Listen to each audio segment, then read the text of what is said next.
Basketball shoes dominate the sneaker market. And this domination came through years of change and innovation from various companies working to come out on top.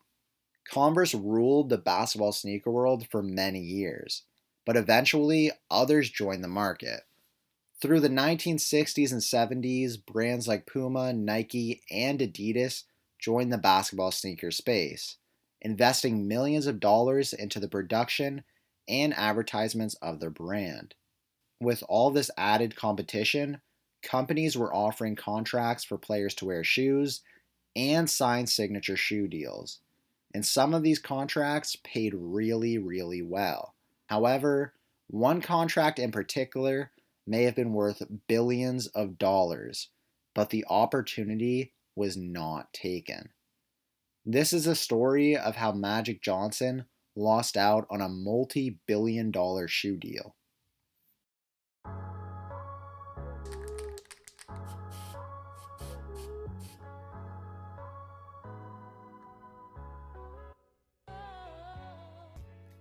Earning the nickname Magic in high school and it sticking all the way through his entire career says enough for itself. Magic Johnson was always known for being great. Through his 2 years at Michigan State in college, he averaged about 17 points, 8 assists, and 7.5 rebounds a game, winning the 1979 NCAA March Madness tournament against an Indiana State team that was led by Larry Bird. Coming into the 1979 NBA draft, Magic Johnson was already extremely well known, and he ended up being picked first overall, going to the Los Angeles Lakers. Going to the Lakers was perfect for Magic, because he really wanted to play alongside 7'2" Kareem Abdul-Jabbar. Playing in Los Angeles would also be a great opportunity for Magic, because LA was a growing city that had nice weather and lots of opportunity, and that opportunity came right into the hands of Magic. With the basketball sneaker boom on the horizon, a handful of companies were offering contracts to partner with the young NBA star. Securing a deal with Magic would be a major push for any brand. Considering he was on a Lakers team with Kareem Abdul-Jabbar, that would probably be good for quite a while. And if Magic lived up to his expectations, then he would be the face of the NBA for a long time and bring some very good publicity to any brand that chose him. Magic could possibly make a lot of money depending on what company he chose to sign with, but not close to as much as he could have if he was playing in today's NBA. For example, Magic Johnson was the highest paid NBA player through the 1980s, and he made $2.5 million a year. When comparing that to Damian Lillard, who in a couple of years is signed to make $54 million a year, that is pretty insane. NBA contracts weren't as big because the league wasn't as popular, meaning they couldn't get as big TV deals and ticket sales needed to give the players $50+ million a year contracts. This also meant that sneaker deals weren't going to pay as much as well, and some companies didn't even have much money to pay, so they offered something else instead. Nike, being a sneaker brand that started in 1964 and was less than 20 years old, did not have a lot of money to give out. So instead, they offered Magic Johnson shares, also known as stocks. This means that Nike would have been offering a lot less upfront than the rest of the competition, but if Nike took off and did very well, then Magic would actually have made a lot more from the Nike deal than other companies that just offered cash. Now let's look at how much money that Magic possibly missed out on. So a little spoiler alert, but Magic ended up signing with Converse, which I'll explain later. But anyways, the only information I could find out about how much money Magic made with Converse was this article from 1992 saying that Magic was making $2 million from Converse. And I assume they mean he was making this every year. However, this was about 10 years after he signed his initial contract with Converse, so I assume that the company was giving him more money over time since he won a couple championships and MVPs. Also, by that time, Jordans were increasingly getting popular, so that probably increased how much money players would get because of shoe deals. But, anyways, how much money would have Converse offered Magic at the time? This is still a bit unclear. Julius Erving, who was one of the best players in the NBA, signed his first contract with Converse for $20,000 a year in the mid 1970s, which really puts into perspective how much of a small market there was for basketball shoes at the time. A lot could change though in even 5 or 10 years between Erving's sneaker contract and Magic's. Erving's first basketball contract was worth $350,000 a year, while Magic was making about 7 times that only 10 years later. So the game was changing rapidly, and Magic may have been offered a lot more than Erving's small $20,000 contract. Let's say that Converse offered Magic only $10,000 a year, which was half of Erving's contract. And then Nike, who didn't have much money, only offered Magic 1/10 that amount in shares of the company. That $1,000 that Nike would have offered him, which was a tenth of the amount that Converse did, would have gotten him 5,555 shares in the company at that time. Through something called stock splits companies do when they get bigger, Magic today would have over 711,000 shares today from those 5,500 when he could have signed the deal 40 years ago.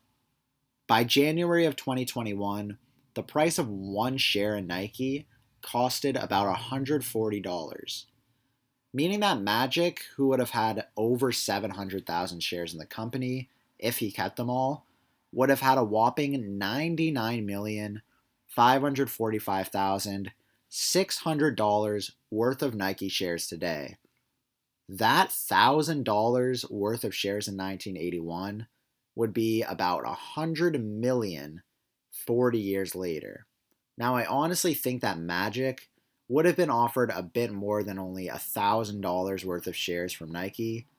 Remember, Nike offering shares was only a one-time payment kind of thing, and he wouldn't be getting $1,000 worth of shares every year.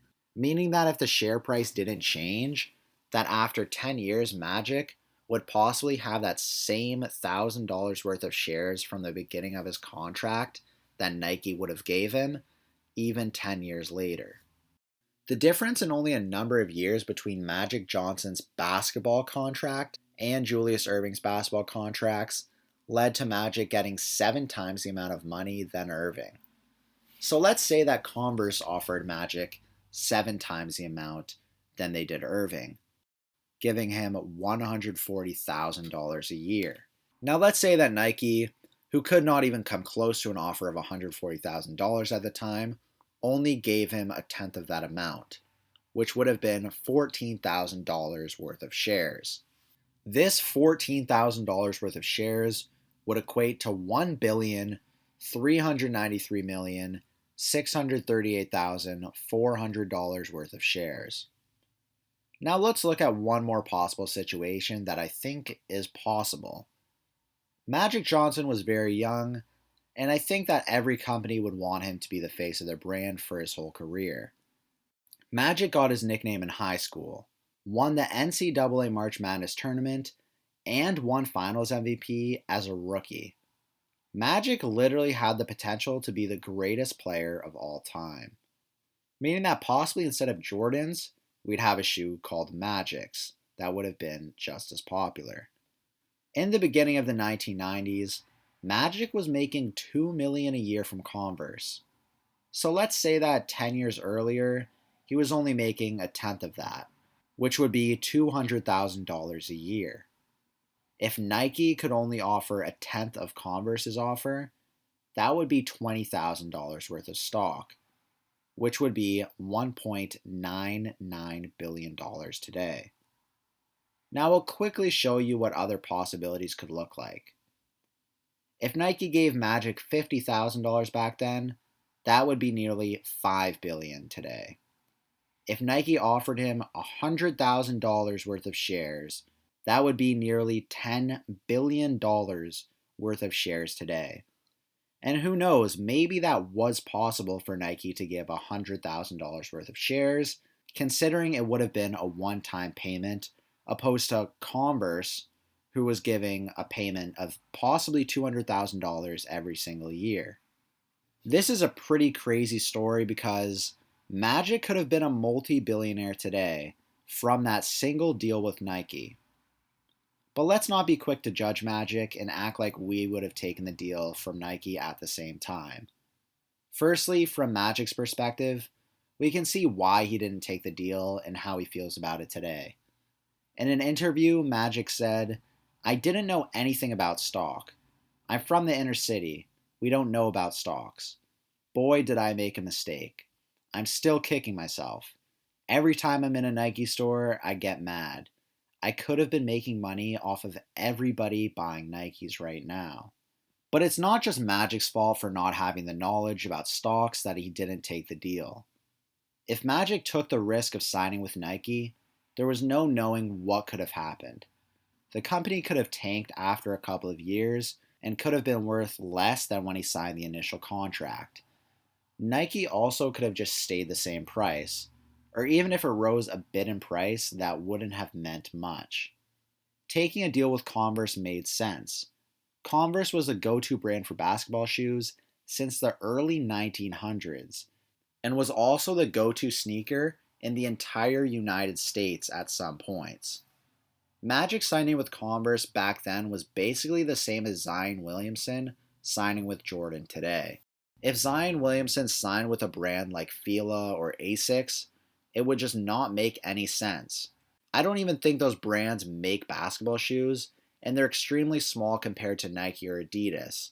Even comparing Nike back then to Fila or Asics today might even be disingenuous because Asics is over 40 years old and Fila is over 100 years old, while Nike at the time had only been operating for less than 20 years, meaning that they could have gone out of business pretty easily, especially since they admittedly did not have lots of money.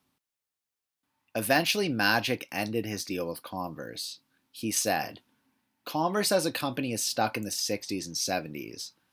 They think the Chuck Taylor sneaker days are still here.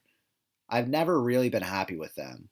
Nike and Reebok pour money into advertising. I've been trying to get out for years. It's been 12 unhappy years. I'm calling them all the time and telling them how bad the company is." Converse was definitely stuck in the past. And that's why even though they were the go-to basketball shoe for most Americans, and especially for basketball players, they are now at the bottom of the ladder. Looking at Converse, they pretty much have consistently sold the same shoe for the last 100 years, and they haven't really adapted at all. I'm sure Magic was also very upset because he saw how much better Nike was doing, especially with Michael Jordan, and it was visible how much money Magic was missing out on. Hindsight is 2020, and we can't blame Magic for signing with the biggest brand at the time, because realistically, 99% of people would do the same. The person that feels the worst about this is Magic, and I think the effect it would have had if Magic signed with Nike would have been a lot more than just his net worth. Magic could have been the face of Nike to this day. Let's say Magic got his own signature shoe deal and the brand blew up to what it is today. Then all kids might be wearing Air Magic shoes instead of Air Jordans. Jordan also may have signed with another brand like Adidas or Puma, and we may have never gotten the Air Jordan brand. I think it also would have affected Jordan's GOAT status as we see it today, because the Jordan brand gives Michael Jordan so much exposure, and since Jordans are at the top of the basketball shoe game, I think it makes us feel like Jordan is that much better of a player. To sum it up, Magic Johnson definitely missed out on tens or hundreds of millions of dollars, and I wouldn't be surprised if it was actually billions of dollars that he missed out on. This is one of the most disappointing and possibly league and societal altering deals in all of basketball history. Be honest, would you have taken the deal with Nike? Would Magic Johnson's legacy be different if he signed with Nike? Let me know what you think in the comment section. Like, subscribe, and thanks for watching.